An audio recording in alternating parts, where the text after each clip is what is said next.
Hello, it's Jimmy here at O'Reilly's. I have two diagnostic scan tools here that we can have a look at, and we'll do a comparison of the two. We have the Launch CRP919X, and over here we have the Autel MK808S. Okay, so we've got them out of the cases. So on the front of the Autel here, we've got a little information points of the tool. We've got it's Wi-Fi enabled, 5000 milliamp battery, 7-inch screen on it. The two units fired up, and so like I said, this one is a 7-inch screen. This one is also a 7-inch screen. This battery is a 6100 milliamp. This is a 5000 milliamp.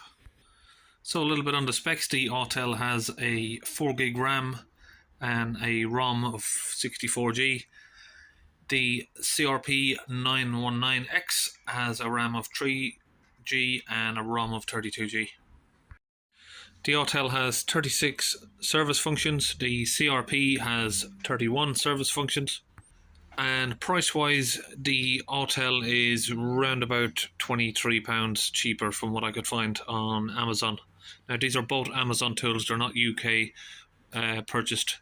They're all both on Amazon, and I'll put the links on the video. Now, the Autel is not CAN FD and DIPE enabled as far as I'm aware, but the Launch it's CAN FD and DIPE, so it's going to be compatible with way more of the newer cars for this one. So let's get both of them plugged in to a couple of vehicles and have a little play around and see what the differences are on both and which one seems to have more options than the other. So before we take them out, we can see that they both just come with very similar sort of chargers and USB cables, OBD2 cables. Now I can see charging wise, the Launch CRP uses a USB-C, which is for me is a big plus point. Just makes charging so much less hassle. You can use your normal phone charger on it, whereas this one has the older type. Is that a USB-B? I'm not sure what you call that one, but you can see the one I'm talking about. So I have a 2014 VW Crafter here. We can plug them both into this and try it out. Okay, first we're going to start with the Autel. We've got it hooked up here to the OBD connector. So I can see straight away that surprisingly the Autel doesn't charge up when you've got it plugged in into the vehicle. Some of these units do charge when you've got them plugged in, which is a bit handy. Now this is a commercial vehicle, so we'll start with a commercial vehicle and then we'll move on to a normal car. Okay, we'll just sort that out quickly. Okay, we're in, so we'll press automatic selection, read, got the VIN up, so we'll press OK. We'll do auto scan, and we're going to look, well, let's just look firstly in the control module of the engine.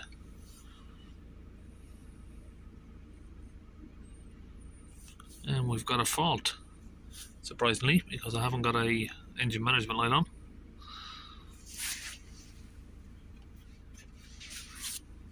Let's read the code. O2 sensor stuck rich, and we don't have any engine codes on there. So we've got the option to erase the code or go back, escape. Let's have a look at what we've got. We've got adaptions.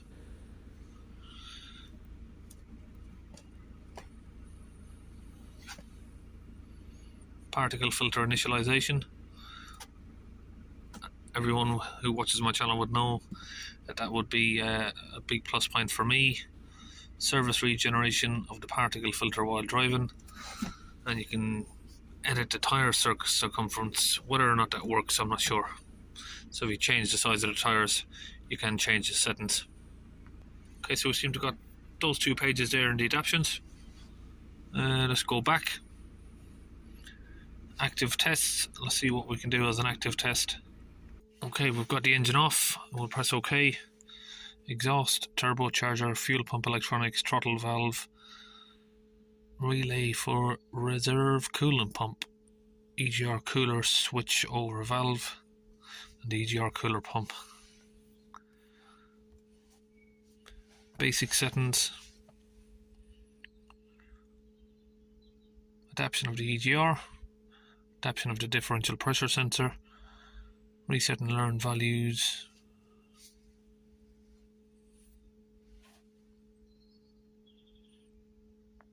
So I can just let you read through all of these items here that we've got listed. We've got 3 pages here, and that's it. We'll go back. Now we'll just go back out of there. Oh, sorry, we've gone back to the auto scan. Yeah, so we've got all of these items here that we can go through. The instrument cluster, this is for diagnostic scans. Again, we've got 3 pages there.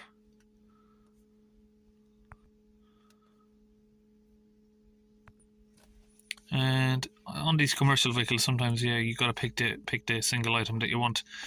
On most cars, you can just do like a full complete scan, but we'll try that in a minute. Got a couple of more cars here we can try. Come back out to the main menu here. We'll have a look at the list of stuff that we can do. You got OBD, so general OBD code reading, and these are the list of vehicles that it says it covers.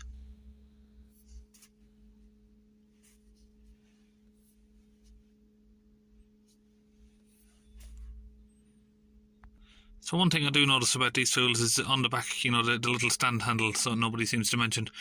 Now, I always do prefer the ones on the launch compared to the Autel, just because these Autel ones, they're not as rigid, and I'll show you that. So if we close down the little stand at the back there and go to hang on the Autel, it just flicks all the way up and it falls down, as you can see there. Now if we compare that to the one on the Autel, it's a lot more stiff, so if we put that in a position where we want it like that. Now if we go to put that on the steering wheel in the same position, you can see it just stays wherever you put it. You know, you move it to that angle, it will stay. Move it there, it'll stay. Okay, so here I have a 2019 Volvo. We'll test out both of the units on this car now. First again, let's try the Autel. We'll do an automatic search. Press read. Now I'm not sure if this is going to work on this vehicle, because as far as I'm aware, newer Volvos do need a DIPE enabled tool to work. Now it is saying ensure it's connected to the internet, so I may need to sort that out. Failed to download data, so we've got an error code there. Decoding has failed, so let's connect this up to the internet and try that again. Okay, so we've got that connected to the internet. We're just waiting for it to set up. Okay, so it has read the VIN. Let's see if we can get in. Yes, it's connected to the internet.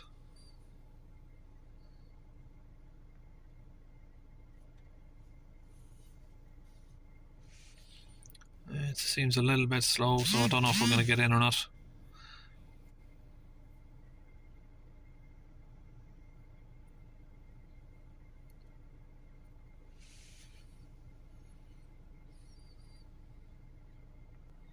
Okay, so it doesn't seem to want to connect to this car. Don't hold me to that. I don't know if we've just got network issues or what's going on, but it doesn't seem to want to connect to the 2019 Volvo here. So we've got that message, decoding failed. Okay, I'm going to run some updates on the Autel, and in the meantime we'll have a look at the launch. Okay, so we're here on the launch. We'll press OK and have a look inside.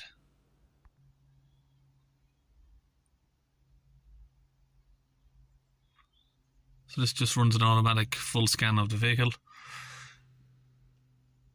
It's not asking me do I want to do a full scan or do I want to pick one single item, but it looks like it's not going to take a very long time.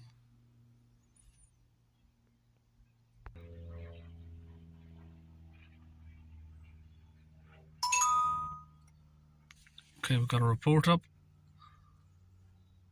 Now what this does is it gives you the option to send this report. You can share it by email. So let's have a look at what we got here. What DTCs have we got? Central Link Control Module. We keep getting this code come back up on this. Battery backed up by Sander Cygnus. Interrupted communication with the control module.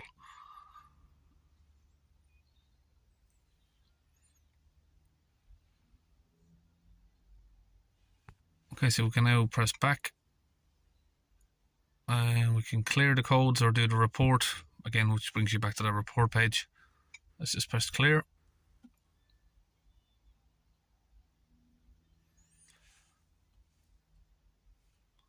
If we go to the diesel engine over here, you're going to press that little arrow in the corner to go into that specific part of the diagnostics.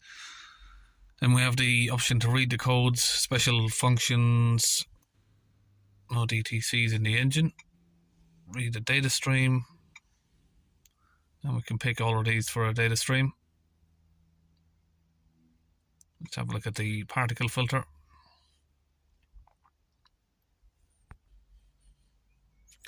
See, we've got 79 items here we can choose from.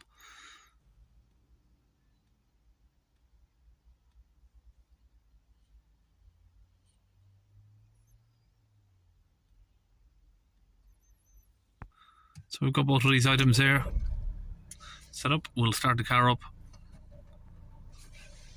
Let's put it on a chart.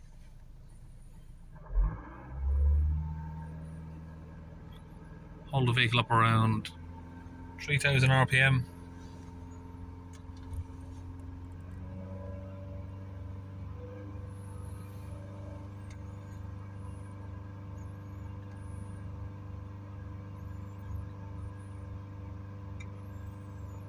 So we're getting sort of 0.2 psi.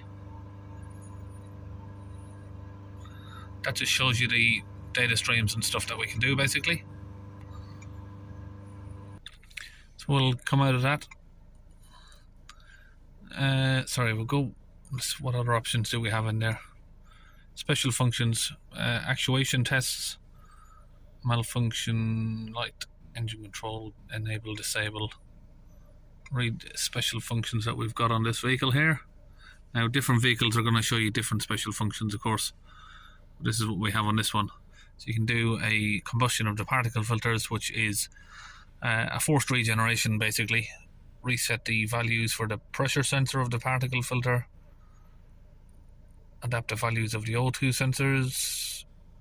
Power pulse, which is the automatic gearbox. Reset oil level.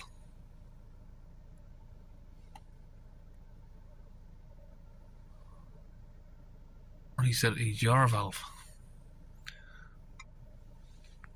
So we'll exit the diagnostics, come back, have a look at what other stuff we have here. So we have resets.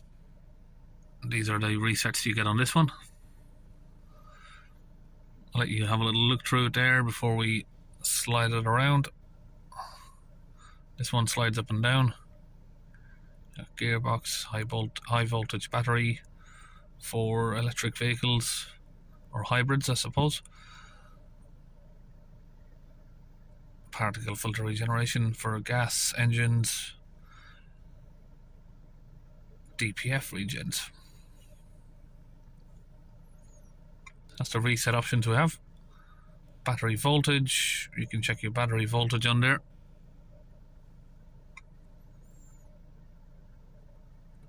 Upgrades, which is basically updates other modules. I'm not sure what's in there. You got a camera, settings. You can do screenshots, screen captures, and basically just enter your workshop information. So when you do a report of the diagnostics, like I showed earlier, you can add your workshop information to the top. So when you print it out, it says the report came from your workshop. So one thing I noticed there on the launch, if you plug it in, you can notice there that it does charge once it's connected to the vehicle. Now, if you're a mobile mechanic like me, that does make a pretty big bonus, to be honest. So we can see that that now works perfectly with the Volvo being DIPE enabled. Okay, we're back to the Autel. We've updated it, so let's try that again. So let's click on the Volvo. Reading the VIN out. We'll press OK. Yes, we are connected to the internet. Okay, we have this one. So it looks like we are getting connectivity here now.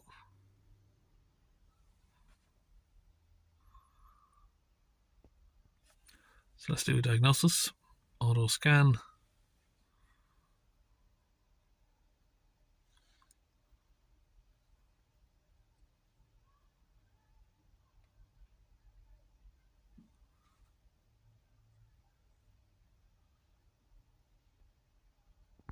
So I've just paused it there for a minute. Definitely seems like this one's taking slightly longer to scan through the vehicle. Well, I'd say extremely longer, really. Just paused it again there for a minute. Okay, so that's finished. I'd say it's probably around about 8 to 10 times slower than the launch. Just going through the scan there. So let's have a look if it picks up anything. So we've got no trouble codes in the engine code. Have a look at the special functions.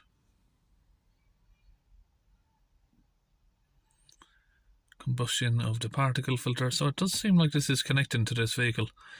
Let's have a look if it will actually do it, or is it going to say start the engine up, I think, for this.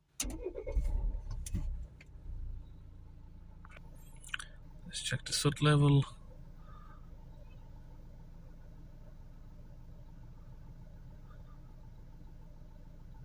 So it's saying it doesn't need a DPF regen, basically.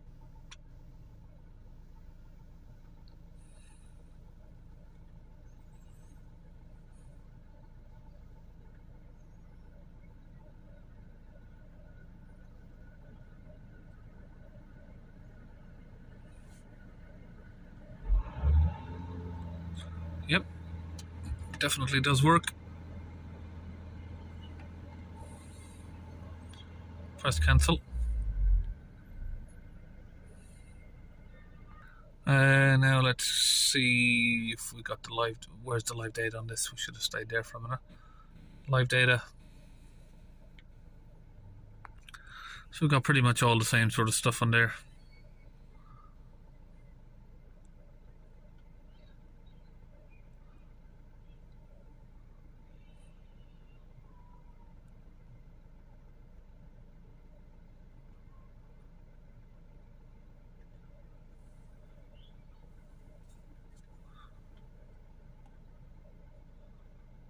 Let's escape back.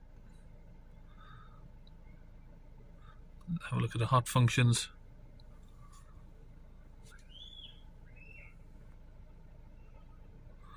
Battery monitoring, oil resets, electronic park and brake, DPF after treatment. Reset the values of the particle filter sensor. Reset the values of the fuel injectors. So basically all of the same. From what I can see, it looks all pretty much the same there. So for me, really, it's a case of which one would you choose. Now, me myself, I wouldn't really choose any of them, because I would choose both. Experience is going to tell you, like I've been in a situation, I started out having one diagnostic machine, and I was increasingly coming across problems where I would plug in, say, my Autel, and I would every now and then get to a car where I'd try and do a DPF reset and the option wasn't there, and then I was just pretty much left stuck because I've only had the one diagnostic machine. Now, with these diagnostic tools, you'll probably plug this into certain cars and it will work extremely well on it. But then you get another certain car, maybe the same car but a different year or different engine. You plug it in and some of those options or resets that you were looking for just are not available, or you try and press them and it says there's the function's not supported, or there's a connection error. And that's where having a second tool is really handy. So if it's something that the Autel's not going to do, the launch is going to do it, and vice versa. If you plug your launch into something and it's not getting connectivity, chances are your Autel's going to do it. So for me, I mean, these two tools, I haven't got these two that I use specifically myself, but for me at the moment, I'm always using my launch. It's just I've on my options for the launch for DPF regens. I'll show you probably on this in a minute. it might not be available on this one because it's a cheaper unit than the one I've got that I use personally. But on my launch, I can go to the values for the DPF and I can change it from, HPA to millibars or KPAs to millibars, and it gives me the option to choose which one I like. And I like to use millibars or HPAs. Now on my Autel, it doesn't give me the option to do that. It just gives me the option. It doesn't give me the option at all. It just comes up in either kilopascals or PSI, and I then have to use like a Google to convert that because I'm not very good at. It's not what I'm used to, basically. And for me, millibars or HPAs, it's a more accurate, smaller number. Let's turn off that radio. So that's it. Both tools are pretty good, to be honest. And it's for yourself. I suppose a DIYer would have to choose between which one they want to choose. Now this one supports DIPE and CAN-FD, so it's going to be a lot more compatible with newer vehicles. It charges when you plug it into the OBD port. This one doesn't. Other than that, they're pretty much the same. This one supports USB-C. This one doesn't. What can I say? So obviously I've mentioned a few pluses there for that one. I'm just trying to think. This one has got like a bigger processor, I suppose. So it should be faster. Maybe it's faster on older vehicles. Of course, this is faster on the Volvo. Being DIPE enabled, I think DIPE makes it sort of 8 times faster than your standard. Other than that, I think we are pretty much done. I think I've covered everything that I can. If I haven't, you can put it in the comments section, I suppose. And I'd like to hear which one you would choose. We've dropped the launch, and yeah, which one would you choose? Let me know in the comments. Would you choose the Autel, the launch, or would you have both? Okay, so that's it. I think I'm just about finished. And like I said, these are not UK tools. You have to go on the Amazon and purchase these, and I will put a link in the video for it, where you can get them. So that is all. I will see you on another video.